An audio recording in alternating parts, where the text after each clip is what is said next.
W studiu pojawił się gość, s jakim budeme godele o zajaniach melowigue rybackiego karna. Daniel Lesnał, dyrektor biura Północno-Kaszubskiej Lokalnej Grupy Rybackiej. Witamy serdecznie. Dzień dobry, panie dyrektorze, witam wszystkich słuchaczy. Zbliżają się terminy, które wiele osób mogą zainteresować na Nordzie, natomiast zanim o tych terminach opowiemy, no to dla osób zupełnie niezorientowanych, czym zajmuje się lokalna grupa rybacka, czym w ogóle lokalne grupy działania się zajmują. Tak, jesteśmy lokalną grupą działania, jednocześnie lokalną grupą rybacką, co oznacza, że wdrażamy strategię dwufunduszową z programu rybackiego i z programu wiejskiego. Tak naprawdę, mówiąc w skrócie, pozyskaliśmy środki z tych dwóch programów, o których mówiłem, i teraz je rozdysponowujemy na obszar w ramach konkursów. Jesteśmy na takim etapie, że kończymy jakby pierwszy etap, pierwsze kamienie milowe musimy osiągnąć do 2018 roku i te nabory, o których za chwilę powiemy, to jest etap kończący tak naprawdę ten pierwszy etap wdrożenia strategii. Czyli generalnie te środki można później wykorzystywać, możemy zgłaszać się i w konkursach po prostu brać udział. Przed nami będą spotkania czy usługi doradcze w punktach konsultacyjnych, więc jakie informacje będziemy mogli uzyskać, no i gdzie to się będzie odbywać? Tak, te konkursy, które teraz ogłaszamy za chwilę, tak naprawdę 28 sierpnia pojawi się ogłoszenie o naborach. Przyjmowanie wniosków będzie od 10 września do 28 września. Te punkty konsultacyjne służą temu, żeby przygotować mieszkańców do sprawnego aplikowania o te środki. Mamy 6 naborów tak naprawdę w tej chwili zaplanowanych. To są nabory zarówno w ramach programu rybackiego, jak i programu wiejskiego. W ramach programu rybackiego to będą środki adresowane dla rybaków, ale też jest takie działanie, które jest adresowane do samorządu związane z edukacją morską i żeglarską. To jest druga edycja projektu, który w tej chwili dopiero chyba wystartuje od września we wszystkich szkołach powiatu puckiego. W sensie nie samego powiatu jako jednostki administracyjnej, ale na całym obszarze. Tam będzie przeszkolonych około 400 dzieci z zakresu żeglarstwa. Będzie można doskonalić swoje umiejętności żeglarskie, będzie nauka pływania w szkołach. Ten projekt realizuje powiat pucki.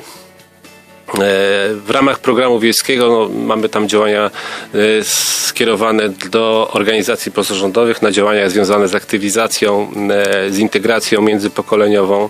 To jest działanie w ramach przedsięwzięcia 151. Jest tam też działania adresowane do spółdzielni socjalnych i na koniec powiem o grantach, które cieszą się największym powodzeniem. Za nami pierwsza tura projektu grantowego adresowanego do też organizacji pozarządowych. To jest jeden z głównych naszych beneficjentów. I w ramach tego projektu grantowego organizacje mogą otrzymywać wsparcie na doposażenie w stroje regionalne, w instrumenty muzyczne. Pierwszy nabór zakończył się dosłownie za miesiąc, pewnie będą podpisywane umowy z organizacjami, tam jest 10 organizacji, a ten jest kolejnym, tu liczymy na umowy gdzieś pewnie na początku 2019 roku w ramach tego naboru wrześniowego.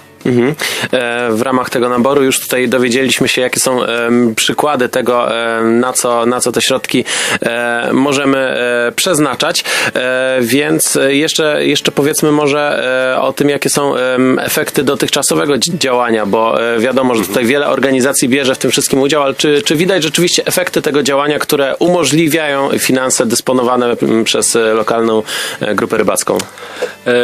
Pewnie efekty takie materialne zobaczymy za chwilę, bo wystartowaliśmy z naborami na początku 2017 roku. To jest proces aplikacji, podpisywania umów.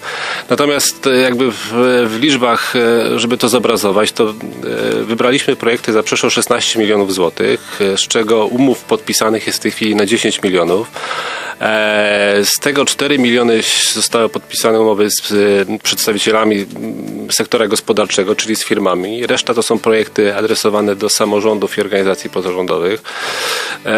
Nie pomylę się za bardzo, jeżeli powiem, że to jest około 50-60 umów w tej chwili, więc te efekty takie materialne za chwilę zobaczymy. Natomiast tu jesteśmy w połowie wdrażania strategii. Z tych 30 milionów 15 czy 16 mniej więcej zostało już wybranych projektów. Połowa jeszcze przed nami do 2021 roku, więc z każdym tak naprawdę miesiącem te projekty zaczną się pojawiać już jako te materialne gdzieś widoczne. To jest proces, który trwa i na naszych oczach to się dzieje, więc powiedzmy jeszcze raz o terminach, które osoby, które są zainteresowane również działaniem, powiedzmy jeszcze raz właśnie o terminach ważnych dla nich. Te nabory, o których mówiliśmy, czyli te 6 konkursów, to jest 10 wrzesień, 28 wrzesień. W tych dniach trzeba do biura złożyć wniosek. To są projekty adresowane dla sektora rybackiego, czyli na dywersyfikację, różnicowanie. Dla samorządów, no to jest jakby wąska grupa odbiorców. Gdzieś tutaj nie spodziewamy się wielu projektów. Gdzieś tam samorządy między sobą decydują, kto będzie aplikował. W ramach tego programu wiejskiego i tych naborów, które przed nami, to są organizacje pozarządowe, czyli kwestia grantów, o których mówiliśmy, czyli dziedzictwo kulturalne. Tego typu projekty pojawią się u nas. Działania integrujące społeczności lokalne, gdzieś skierowane do grup defaworyzowanych, łączących pokolenia. To jest to działanie, o którym mówiłem, 151.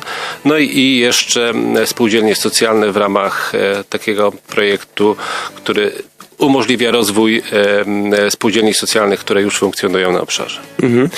Zachęcamy do szerszego zapoznania się z tą tematyką, a rozmawiamy z Danielem Lesnałym, dyrektorem Biura Północno-Kaszubskiej Lokalnej Grupy Rybackiej. Dziękujemy bardzo. Dziękuję bardzo.